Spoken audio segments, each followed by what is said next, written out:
8 techniques to becoming proactive. It doesn't matter if you are rich or poor, there is one thing we all have in common. It's what we call poverty mindsets. Poverty mindsets keep us all from fulfilling our amazing potential. How is that? Our life is a real story, the issue is simply who has got the pen? If we don't have the pen to write our own life story, then someone else does. Another word for having your pen is proactive. Proactivity is the core muscle for living a life. Your life. Not someone else's. In Stephen Covey's words, your life doesn't just happen. Whether you know it or not, it is carefully designed by you. The choices, after all, are yours.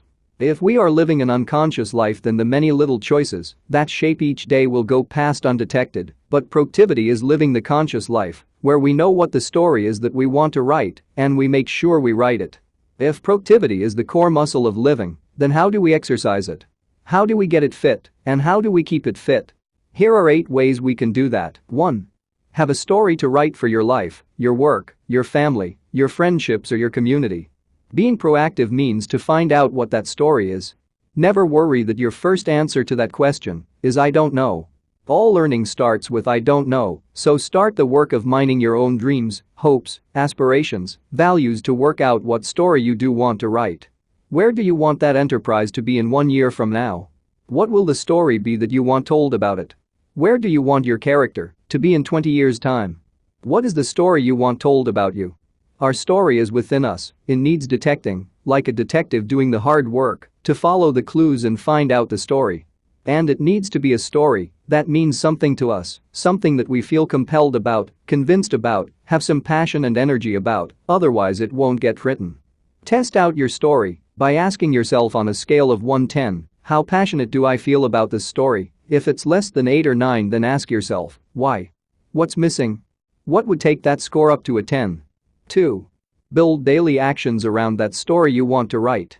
If you stood in the future and imagined the story was being written and ask yourself, what actions did I take to write that story? And then write down every single action you had taken, you will have a list of things you can do each day. Just pick a few a day, write that letter, make that phone call, read that chapter of a book, visit that friend, take that hour for quiet planning. By taking 1 or more actions every single day, you will be developing your proactive muscle.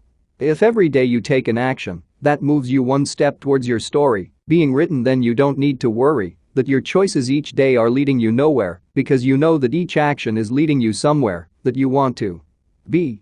Always have your eyes on the horizon of your desired story while have your feet firmly planted on the solid actions of every day. This is how stories get written. 3. Keep momentum on your daily actions. Like any runner, you get tired muscles after the initial burst. That's the time it's important to say to yourself that building any muscle requires some stretch and discomfort. The pain or discomfort is a good sign, so keep on with these daily actions. The longer you keep a momentum of proactivity, the more it becomes a way of life. One of the enemies of momentum is procrastination. Putting difficult things off until another day. A day without proactivity is a day without developing that muscle, and it gets unfit again. So the key is, firstly, do at least one thing rather than nothing when you feel like procrastinating. Secondly, when dealing with procrastination, eat the greens first. Do that one thing you don't want to do, and it will reward you with energy and momentum that you are making this story happen. The third way to deal with procrastination is the mantra of proactivity, which is act, don't wait, act, don't react. Sometimes we want to wait until we feel right, or feel good or motivated or energized or anything other than what we feel right now. Don't wait, act. Always do something now. Keep on exercising the proactive muscle every day. 4. Learn to live on your front foot, not your back foot. If I'm on my front foot, I'm ready. My energy is set for action, not inaction. I am anticipating, I am focused. If I'm on my back foot, then I will always be disadvantaged. When an opportunity or a crisis occurs, it will take all my energy to just shift my momentum into a forward movement. Being on the back foot sometimes feels like the easier place to live, but actually it demands more energy. 5. Find the gap between stimulus and response. When something happens to us, a stimulus, there is always a choice about how we respond. The best response we can choose is the response that takes us 1 step closer to writing our story. When people are locked into a reactive way of living, they don't see the gap between stimulus and response, they just react, and we know it's a reaction because they say things like "you made me do that" or "you made me feel that." No one can make us do anything we don't choose to let them do if we are proactive. So with everything that happens to us each day, take a micro moment of pause and find that gap to choose what is the best response for your story. Responsibility simply means that we have all got the ability to respond, to find the gap and make the wise choices. 6. Mountains are normal in life. Difficulties, obstacles, uphill seasons, challenges are just part of the tapestry of life. They are normal. But we need to educate our own minds that they are normal, otherwise we always see them as intruders to the normal. We are upset with the difficulties and feel they shouldn't be there, and it isn't fair that they are there. When we truly know that these things are normal, that our focus is on learning how to deal with the normal in two particular ways. Firstly, we learn how to be problem solvers. Secondly, we learn how to be creative thinkers. The two go together. Our brains have billions of neurons that can create an almost infinite set of possibilities if we learn to use what's inside of us. We start with saying I don't know, then we ask ourselves, okay, if I did know, what would I do? Or what would so and so do in this situation? Or who could I phone to get some ideas from? Or who is an expert in this area? Or what are the 10 craziest things I could do about this? If I wasn't filled with fear, our brains are ready for problem solving and creative thinking. 7. Work on what you can influence rather than what you can't. When we get stuck in life, we often have a traffic jam of thoughts and emotions that feel like an impossible wall in front of us. This traffic jam is often made up of the things that we can't influence. Someone has died. The job has ended. From the things we can influence, I can write a new CV. I can phone an old friend up for a chat. To be proactive means we don't try and put energy into the things we cannot change, cannot influence, but rather put energy into what we can influence.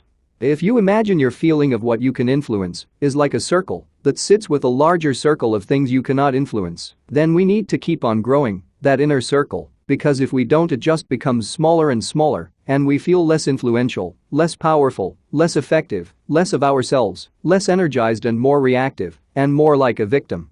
The real art is looking at those things we say we can't influence. There are no jobs going right now, and look a little more closely to see if there are things that I can influence. Let me phone my friends and see if they know of any jobs or anyone I could talk to, and let me get my CV prepared in this quiet period, and I could volunteer at a local company to keep my skills and confidence growing, and let me ask someone to help me identify all of my transferable skills to see if I could apply for a new kind of job.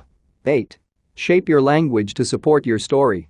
We talk to ourselves and to others all of the time, but what we often don't pay attention to is the language we use. There is proactive language and there is reactive language. I can. I will. I'll take responsibility. It's up to me. I can do this. I'll find a way creates a very different energy and motivation than it's always their fault. I can't. It's not fair. They always do this to me. Language shapes action. Languages shapes mindsets. We need to learn to use proactive language to ensure that we are energized and focused and mobilized to be proactive in writing the life story we want to write. Finally, it's worth knowing that every virtue has a shadow side, and proactivity is no less guilty. What is the shadow side of proactivity? Anxiety. When we are anxious that things aren't happening, that others aren't doing what we think they should be doing, or even, if you are their boss, what they are supposed to be doing, then we project that anxiety onto others. We think we are just embodying proactiveness, but we are actually embodying fear. When we project our fears and anxieties onto others around this issue of being proactive, they don't hear it as a call to greater proactivity. They more likely hear it as "you don't trust me." Thanks for watching. Please help us create more content by supporting our Patreon page at www.patreon.com/discofith. You will instantly gain access to over 400 videos about billionaire biographies, and over 140 personal development videos, and over 180 Christian videos, and over 450 verse and quotes images, among other goodies.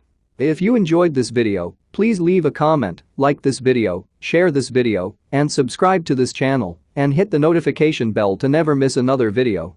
You can also check out our second channel, Discofith. Link is in the description. Thank you and God bless you.